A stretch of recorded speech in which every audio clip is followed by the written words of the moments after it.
வணக்கம், லதா காமாட்சி நெல்லை போஜன். இன்றைக்கி என்ன ரெசிபி பண்ண போகிறேன்னா, ஈவினிங் ஸ்நாக்ஸு உளுந்து வடை. 200 கிராம் உருட்டு உளுந்து போட்டிருக்கிறேன். 50 கிராம் பச்சரிசியை நல்லா கழுவி 2 மணி நேரம் ஊற வச்சு ஃப்ரிட்ஜில் வச்சுட்டேன். இப்போ ஆட்டுக்கல்ல தான் நான் அரைச்சேன். இதில் வெங்காயம், மல்லி, கருவேப்பிலை, பச்சை மிளகா சேர்த்து அரைச்சிட்டேன்.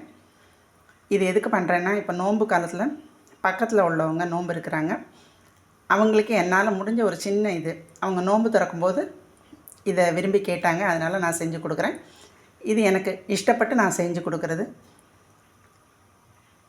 இது இப்போ போட்டு எடுக்கிறத காமிக்கிறேன்.